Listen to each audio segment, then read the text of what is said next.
आप देख रहे हैं एसआर पत्रिका न्यूज। जैसे कि आपको पता है मध्य प्रदेश में विधानसभा चुनाव की सरगर्मी तेज हो गई है और हम बात करें सेवड़ा विधानसभा की, तो सेवड़ा विधानसभा में भारतीय जनता पार्टी ने अपने प्रत्याशी को घोषित किया है और कांग्रेस ने भी पुनः दोबारा से कुंवर घनश्याम सिंह पे विश्वास जताया है।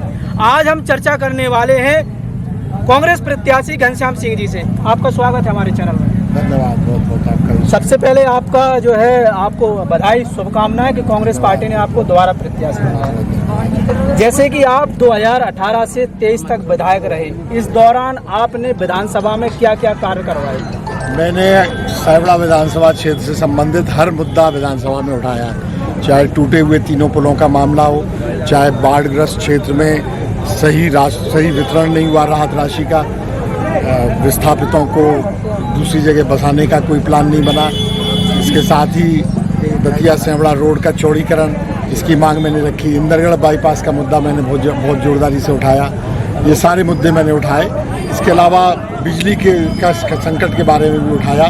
जो 3 सब स्टेशन हमारे कांग्रेस के कार्यकाल में स्वीकृत हुए थे, बाद में कैंसिल हो गए थे, उन्हें पुनः स्वीकृत करने के लिए भी उठाया। सड़क से लेकर सदन तक मैंने पूरी लड़ाई लड़ी। जैसे कि आप 2023 में दोबारा मैदान में उतरे हैं, यदि आप दोबारा विधायक बनते हैं और कांग्रेस की अगर सरकार आती है तो नगर इंदरगढ़ को बस स्टैंड की जरूरत है, नगर इंदरगढ़ को बाईपास की जरूरत है और सेवड़ा विधानसभा को रोजगार की जरूरत है। क्या आप ये कार्य करवाएंगे? बिल्कुल कराऊंगा। मेरे दिमाग में पूरा प्लान है।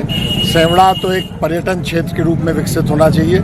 उसमें अगर अच्छा विकसित हुआ, जैसे महाकाल लोक वगैरह पर सरकार बहुत पैसा खर्च कर रही है, उसी तरह सेवड़ा में सनकुआ पर रिवर फ्रंट बनना चाहिए, सनकुआ धाम का सौंदर्यीकरण होना चाहिए, धार्मिक पर्यटन क्षेत्र के रूप में विकसित होगा तो बहुत रोजगार मिलेगा।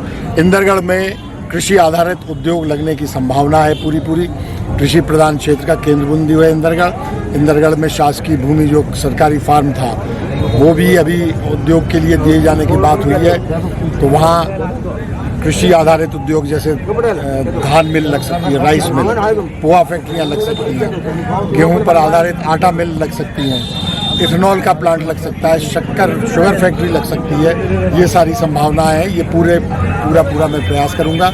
इंदरगढ़ बाईपास के लिए तो मैं कह ही चुका हूँ। मैंने बहुत बड़ा धरना प्रदर्शन किया था, सदन में उठाया था, विधानसभा में उठाया था। अगर हमारी पार्टी सत्ता में आती है और मुझे मौका मिलता है, जनता मुझे चुनती है, तो बहुत बड़ा फर्क आएगा। अभी तक आपने मुझे विपक्ष के विधायक के रूप में देखा, सत्ता के विधायक के रूप में केवल 1.25 साल देख पाए। उसमें बहुत काम हुए लेकिन बाकी रह गए।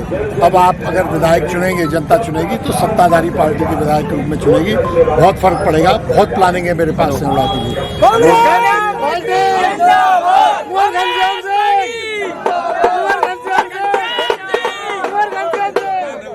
जैसे कि अभी आपने कहा लग सकते हैं, रोजगार को लेकर आप प्लांटों की बात कर रहे हैं, तो लग सकते में और लगने में बहुत अंतर है।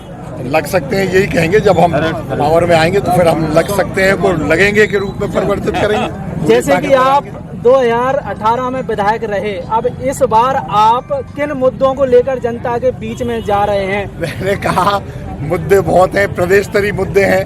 कमलनाथ जी की सरकार और शिवराज सिंह जी की तुलना करते तो मुद्दे ही मुद्दे हैं। गौवंश के लिए इन गौभक्तों ने, तथाकथित गौभक्तों ने, नकली गौभक्तों ने कभी कुछ नहीं किया। पूरे देश में पहली बार कमलनाथ जी ने ठोस कार्यक्रम लागू किया, गांव-गांव गौशालाएं खुलवाई। सरकार गिर गई तो ये गाय भी नहीं रख पाए वहाँ। आज गौवंश सड़क पे मर रहा है, एक्सीडेंट हो रहे हैं। ये गौ हत्या का पाप इस सरकार को ले डूबेगा। जैसे कि कांग्रेस ने घोषणा की है नारी शक्ति योजना, जिसमें 1500 रुपये महीना देंगे, वो तो 1000 ही दे रहे थे, और 1000 भी उनने कैसे दिए? 3 महीने से उनने सारी सामाजिक सुरक्षा पेंशनें बंद कर दी हैं। विधवा पेंशन, विकलांग पेंशन, वृद्धावस्था पेंशन 3 महीने से बंद है। उसी पैसे से लाडली बहना को दे रहे हैं और वो जानते हैं 2 महीने और सरकार चलनी है, 2-3 महीने दे लो, खत्म बात।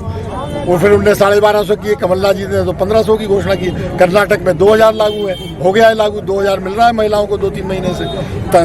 तेलंगाना के घोषणा पत्र में 2500 रुपये महीने देने का है। राजस्थान देख लो, छत्तीसगढ़ देख लो, हिमाचल, जहाँ कांग्रेस की सरकार है, सिलेंडर 500 रुपये का है। लाडली नारी शक्ति योजना में बहनों को पेंशन मिल रही है। पुरानी पेंशन स्कीम लागू कर दी है। बिजली के बिल या तो माफ़ है या हाफ है, हर जगह थोड़ा थोड़ा फर्क है। हमने 100 यूनिट माफ़ और 200 यूनिट हाफ की बात की है। किसान के 5 हॉर्स पावर के पंप माफ़ करेंगे, टेम्प्रेरी कनेक्शन भी 5 हॉर्स पावर तक माफ़ करेंगे, 10 हॉर्स पावर तक हाफ करेंगे। पुराने किसानों के बिल बिजली के माफ होंगे।